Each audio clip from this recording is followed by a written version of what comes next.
Assalamualaikum warahmatullahi wabarakatuh. Bismillahirrahmanirrahim. Alhamdulillahirabbil alamin. Alhamdulillahilladzi arsala rasulahu bil huda wa dinil haq liyudhhirahu 'alad dini kullih wa kafa billahi syahida. Asyhadu an la ilaha illallah wahdahu la syarikalah wa anna sayyidana Muhammadan 'abduhu wa rasuluh. Allahumma shalli ala sayyidina Muhammad wa ala ali sayyidina Muhammad. Alhamdulillah, jumpa lagi dengan kami di Yayasan LPM Wali Songo Doang Gempol bersama saya Muhammad Amin Hasan MPD, staf pengajar LPM Wali Songo Gempol. Pada hari ini kita akan membahas dengan salah satu tema, yakni 3 perisai kehidupan. Para jamaah sekalian, tentu ada satu nikmat yang baik kita sadari atau tidak kita sadari mengharuskan kita dan mewajibkan kita untuk bersyukur atas nikmat ini. Apa nikmat itu? Nikmat itu adalah nikmat ketika kita diberikan kehidupan, kita diberi hidup oleh Allah Subhanahu wa Ta'ala. Maka salah satu ciri daripada hidup itu adalah adanya sebuah gerakan. Sesuatu dikatakan hidup apabila dia masih bergerak.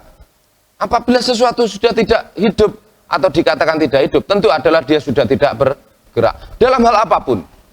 Maka kalau dalam hal mesin, kalau dia sudah tidak hidup, mesin ini mati, maka adalah disebut sebagai mesin atau mobil yang mogok. Berarti tidak ada kehidupan atau tidak ada karena tidak adanya gerakan di dalam mesin ini.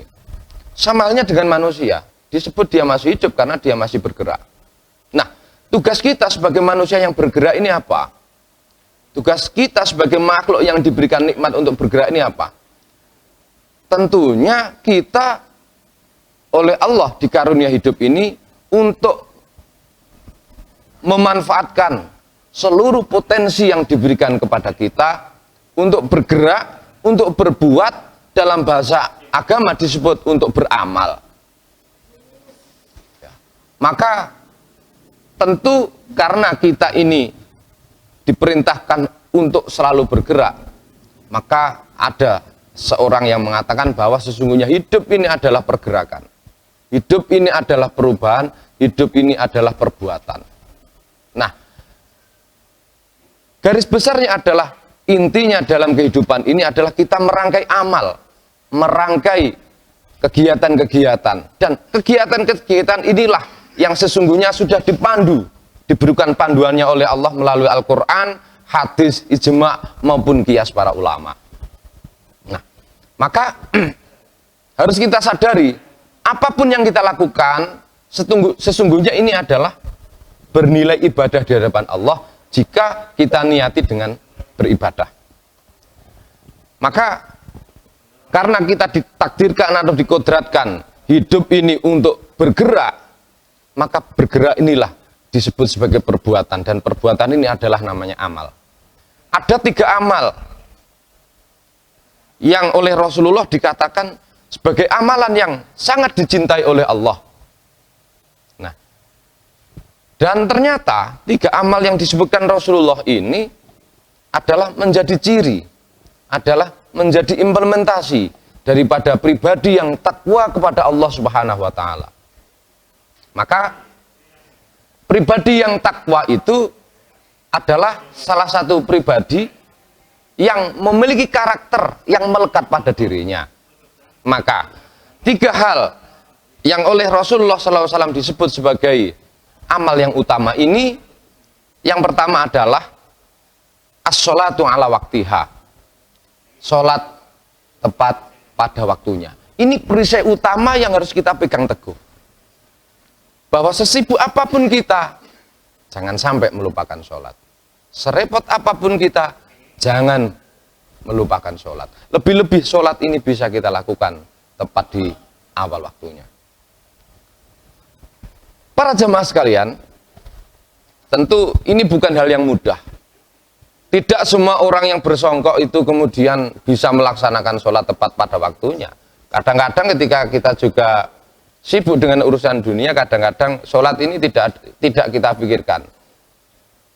Lah, maka ini kemudian menjadi persoalan yang sulit.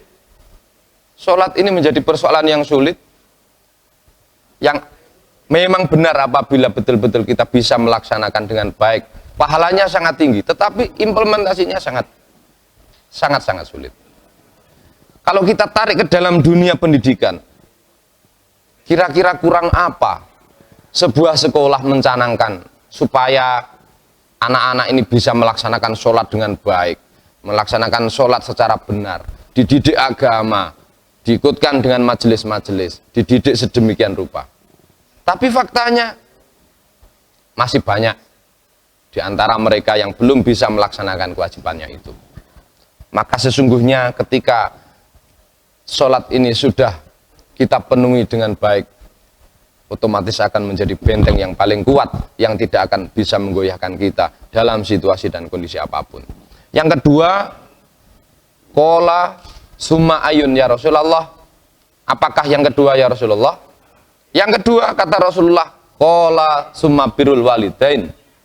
Yang kedua adalah berbakti kepada kedua orang tua. Dalam hadis ini, birrul walidain menempati urutan yang kedua. Para jemaah sekalian, sebuah kodrat yang tidak bisa kita pungkiri adalah setiap anak lahir dari orang tua. Maka salah satu kewajiban yang mutlak harus dilakukan oleh seorang anak adalah berbakti kepada kedua orang tua. Apa makna berbakti itu? Secara sederhana adalah membuat orang tua senang. Secara sederhana seperti itu. Kalau diterjemahkan dalam kehidupan sehari tentu banyak. Lalu kita lantas bertanya, apa yang membuat orang tua kita senang? Maka tentu ketika kita sebagai pelajar, yang membuat orang tua kita senang, ya kita melaksanakan kewajiban sebagai pelajar. Kita bisa dipercaya oleh kedua orang tua. Kita bisa melaksanakan pelajaran-pelajaran sekolah ketika di rumah. Ini yang membuat orang tua senang. Tentunya selain hal-hal yang lain, yaitu kepatuhan terhadap orang tua, sopan santun terhadap orang tua, dan semuanya itu adalah ajaran agama Islam. Nah, maka lawan kata dari birrul walidain, kalau kita belum bisa birrul walidain, ini dimungkinkan akan terjerumus justru menjadi anak-anak yang kurang baik. Nah, tentunya yang kurang baik adalah lawan kata daripada birrul walidain ini. Maka banyak kasus yang terjadi pada banyak problem ini terjadi di dalam masyarakat, bahwa banyak orang tua yang tidak mampu lagi untuk mengendalikan orang tua. Nah, ketika anak sudah tidak bisa dikendalikan orang tua, ini kemudian terjadi hubungan yang tidak baik di internal keluarga. Orang tua merasa tidak mampu lagi untuk mendidik anaknya. Orang tua tidak mampu lagi ngandani anaknya. Maka dalam hal yang sudah sedemikian rupa ini, lantas kemudian jangan sampai orang tua putus asa. Ingat, anak adalah amanah bagi orang tua. Jika memang dia dididik secara pribadi tidak bisa, sekolahkan di sekolah yang menurut Anda tepat. Jika memang tidak mampu atau tidak cocok ketika disekolahkan di sekolah yang dianggap tepat, masukkan dia di pondok pesantren. Ini adalah salah satu solusi yang tepat. Dan karena anak yang soleh ini adalah seimbang dengan usaha, dengan ikhtiar yang dilakukan oleh orang tua. Jangan pernah kita berharap memiliki anak yang soleh. Jangan pernah kita berharap memiliki anak yang berbakti, tetapi orang tua sama sekali tidak memikirkan bagaimana caranya untuk mencetak anak soleh. Nah, ini adalah sebuah renungan yang harus kita lakukan. Dan supaya kita bisa lebih adil menilai. Jangan sampai ketika ada anak yang tidak nurut sama orang tua, sepenuhnya ini disalahkan kepada anak. Jangan. Tentu kita sebagai orang tua juga harus berpikir, apa yang sudah saya perbuat untuk anak? Apa yang belum saya perbuat untuk anak?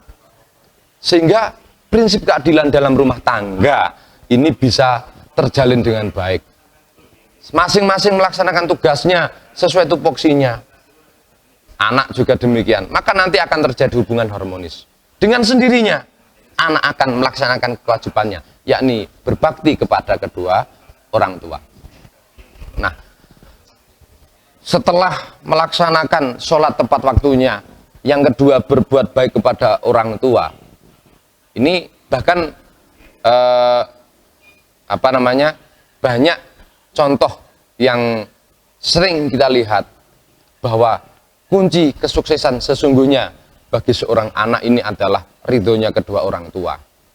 Ridallah firidul walidain, bahwa ridhonya Allah juga digantungkan atas ridhonya orang tua. Maka dalam hal ini birrul walidain tentu saja menjadi fardu ain yang harus senantiasa kita lakukan terhadap orang tua. Yang ketiga adalah summa ayun ya Rasulullah qala al jihadu fi sabilillah. Yang ketiga kata Rasulullah adalah al jihadu fi sabilillah, berperang di jalan Allah Subhanahu wa taala, membela agama Allah Subhanahu wa taala. Nah, pada perisai yang ketiga ini tentu beda konteks antara jihad fisabilillah, membela agama Allah pada masa Rasulullah Sallallahu Alaihi Wasallam, pada masa para sahabat, pada masa penjajahan Indonesia, dan pada masa sekarang.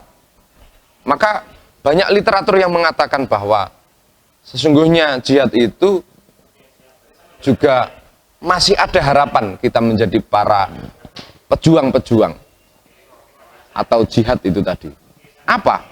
Jihad itu konteksnya adalah sesuai dengan kondisi dan keadaan atau profesi kita. Maka jihadnya seorang guru adalah mendidik dan mengajar para siswa dengan prosedur yang benar.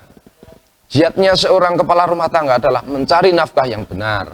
Jihadnya seorang istri adalah dia menjadi seorang istri yang benar. Jihadnya seorang pelajar adalah ketika dia belajar dengan sungguh-sungguh dan mentaati peraturan-peraturan yang ada. Nah, tetapi di antara itu, kenapa kemudian ada satu hal yang menarik? Kenapa birrul walidain ini diurutkan di dalam urutan yang kedua? Nah, pernah suatu ketika Rasulullah Sallallahu Alaihi Wasallam didatangi oleh seorang pemuda. Seorang pemuda ini menyampaikan permohonannya kepada Rasulullah. Wahai Rasulullah, saya ingin ikut panjenengan untuk berperang, untuk berjihad.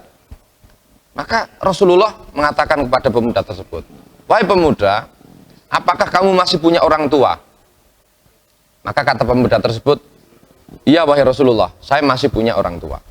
Maka Rasulullah mengatakan, pulanglah, jihadlah, berbuat baiklah kepada orang tuamu yang masih ada.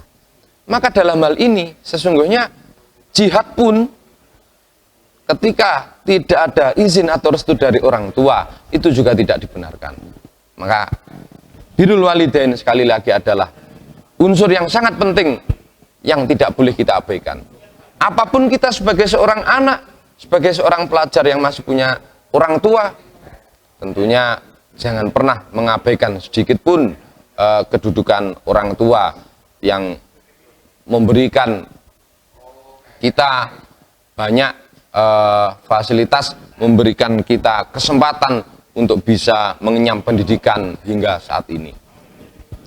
Tiga hal inilah apabila kita betul-betul bisa melaksanakan dan kita bisa menerapkan dengan tentunya dengan upaya keras, akan bisa menjadi benteng kita, menjadi orang hidup yang kuat, baik secara jasmani maupun rohani, bahkan akan menjadi sosok masa depan yang bisa diharapkan. Apabila tiga hal ini, yakni urusan sholat sudah dilaksanakan, birrul walidain atau berbakti kepada orang tua sudah kita laksanakan, dan kemudian jihad sesuai dengan kondisinya. Tiga hal inilah yang akan menjadi pelindung atau perisai kita, baik di dunia, lebih-lebih nanti ketika menghadap ke hadapan Allah Subhanahu wa taala. Dan ini kemudian menjadi amal. Ya, ini menjadi amal yang baik, yang dicintai oleh Allah. Sekali lagi, sebagai fitrahnya kita dalam hidup ini untuk melakukan sesuatu yang bermanfaat, melakukan banyak hal yang bermanfaat, lebih-lebih ini juga oleh Allah akan diberikan pahala di sisinya, dan akan membuat kita menjadi seseorang yang memiliki kategori takwa, dan menjadi orang-orang yang oleh Allah diberikan pangkat atau derajat khusus di hadapan Allah, yakni derajat mutakin, yang pada endingnya ketika nanti kita akan dikumpulkan di surganya Allah Subhanahu wa taala. Demikian yang dapat kami sampaikan, mudah-mudahan ada manfaatnya, dan kita tutup dengan membaca suratul Fatihah. Mudah-mudahan menjadi ilmu yang barokah. Al-Fatihah. Demikian, terima kasih. Mohon maaf atas segala kurangan. Wallahul muwaffiq ila aqwamit thoriq. Assalamualaikum warahmatullahi wabarakatuh.